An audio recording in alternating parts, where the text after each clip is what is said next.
Imagine being so allergic to answering a straightforward question that you dodge it 5 times in Parliament, then send someone else to face the music on breakfast television whilst you presumably hide behind the sofa hoping it will all blow over. That is precisely what David Lammy did, and Kate Garraway was not about to let it slide. The Justice Secretary found himself at the centre of an absolute firestorm after a prison blunder of genuinely staggering proportions, and rather than face the cameras himself, he wheeled out Justice Minister Alex Davies-Jones to take the battering on Good Morning Britain. Spoiler alert, it did not go well. Kate Garraway delivered a masterclass in holding power to account, Ed Balls piled on with surgical precision, and the entire country watched as Labour's justice system credibility crumbled faster than a biscuit in hot tea. Quick favour, if you're loving this, hit that subscribe button and smash that notification bell. Over 92% of viewers haven't yet. It's free, takes a second, and means the world to us. Cheers if you did. Now back to the show. So let's establish exactly what happened here, because the sequence of events is genuinely mind-boggling. Brahim Kaddour Sharif, a 24-year-old Algerian asylum seeker, was wrongly released from HMP Wandsworth in London on October the 29th. Just let out. Oops, sorry, our mistake, off your pop.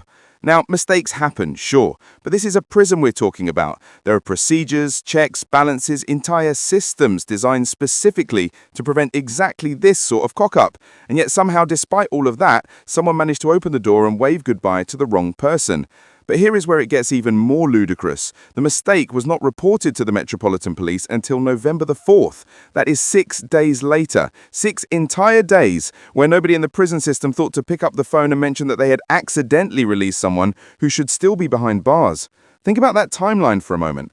October 29th, he walks free. October 30th, presumably someone at the prison realizes they have made a rather significant error.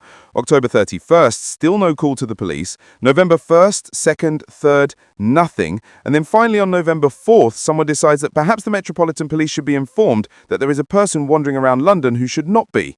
What were they doing for those 6 days? Having meetings about having meetings, drafting strongly worded memos, hoping it would just wander back in and save everyone the embarrassment. The incompetence is breathtaking. Now, when something like this happens, when there is a major prison blunder involving public safety, you would expect the Justice Secretary to front up, take responsibility, explain what went wrong and what is being done to fix it. That is literally what the job entails. But David Lammy had other ideas. When questioned in Parliament about whether an asylum seeker had been mistakenly released, he refused to answer. Not once, not twice, but 5 separate times. 5! MPs asked him directly, gave him multiple opportunities to simply confirm or deny what was already becoming public knowledge, and he stonewalled every single time.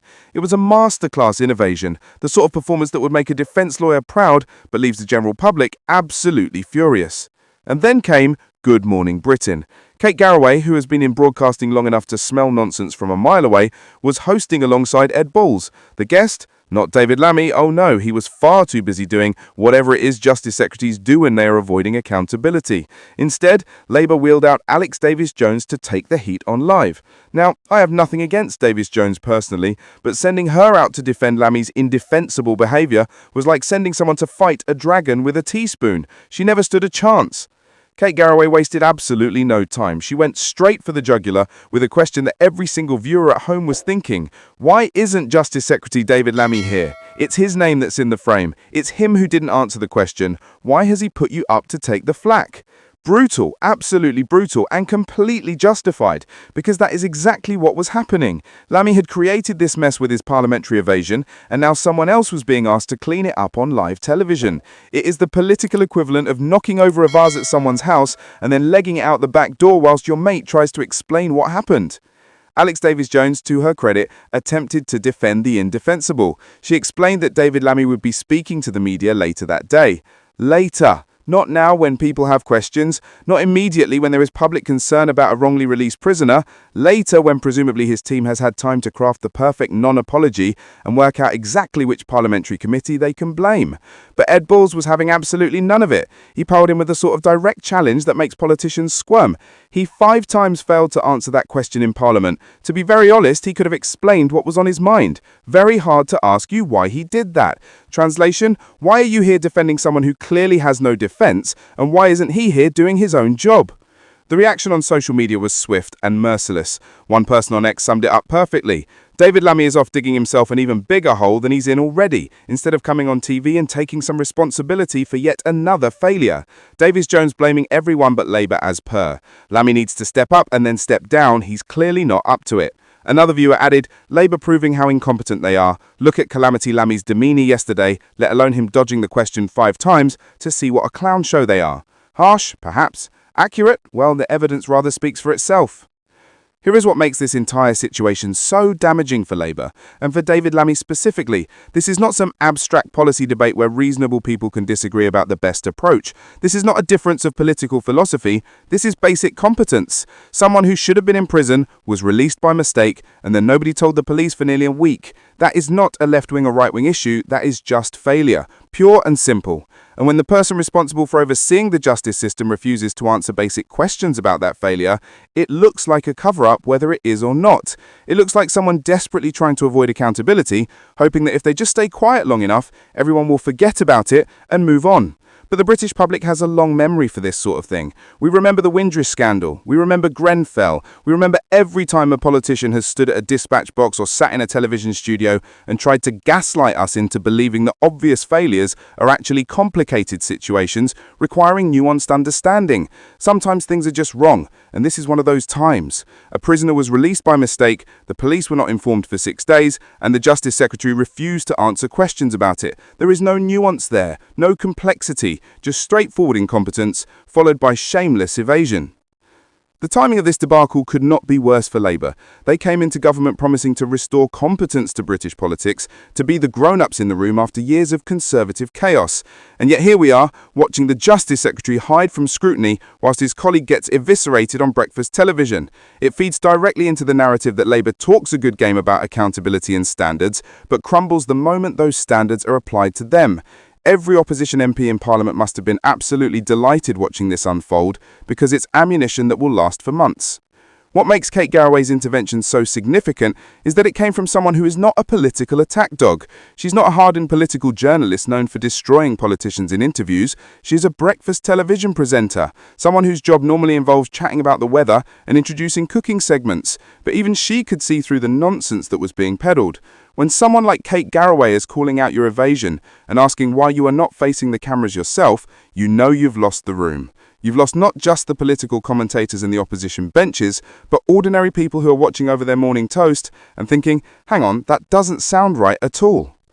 Ed Balls backing her up added another layer of humiliation. Ed Balls is a former Labour politician himself, someone who understands the party from the inside, and even he was not prepared to let Davies Jones off the hook. That should tell you something about how indefensible Lammy's position had become.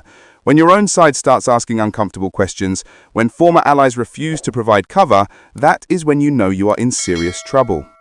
The actual details of the prison error raise even more questions.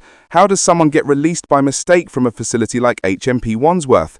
What checks and balances failed? Who signed off on the release? Were there computer errors, paperwork mix-ups, staff shortages? And why, when the error was discovered, did it take 6 days to inform the police? Was there an attempt to quietly fix the mistake without anyone finding out? Was there confusion about whose responsibility it was to report it?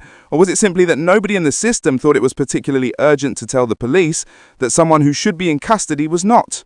Any of those explanations is deeply troubling, and David Lammy refusing to address any of it makes people assume the worst. The Metropolitan Police, bless them, had to issue a statement confirming they were carrying out urgent inquiries to locate the wrongly released prisoner and return him to custody. Urgent inquiries, 6 days after he walked out of prison. 6 entire days when nobody in the prison system thought to pick up the phone and mention that they had accidentally released someone who should still be behind bars. Think about that timeline for Ibrahim Kaddour Sharif himself. One day you're in prison, the next day you're just walking out the gates because someone made a mistake. Do you go along with it? Do you point out the error? Do you assume it's some kind of test or trap? And then once you're out, do you try to disappear? Or do you wait for someone to realise and come and fetch you? It's almost farcical, except for the fact that it highlights catastrophic failures in the justice system that could have serious consequences. If they can accidentally release someone who should be detained, what else are they getting wrong? How many other errors are sitting undiscovered in the system? This entire episode crystallizes everything that frustrates people about modern politics. The initial mistake is bad enough, but it's the response that truly enrages. The refusal to answer questions, the dodging of responsibility, the sending of junior ministers to take the heat whilst the person actually in charge hides from scrutiny. It is the behavior of someone who knows they have messed up, but is more concerned about protecting their own reputation than actually fixing the problem or being honest with the public. And that is political poison, because it confirms every cynical assumption people have about politicians, caring more about themselves than the people they are supposed to serve.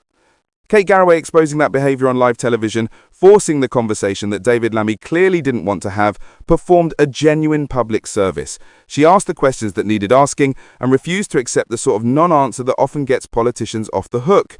Ed Balls backing her up added another layer of humiliation. Ed Balls is a former Labour politician himself, someone who understands the party from the inside, and even he was not prepared to let Davis Jones off the hook. That should tell you something about how indefensible Lammy's position had become. When your own side starts asking uncomfortable questions, when former allies refuse to provide cover, that is when you know you're in serious trouble.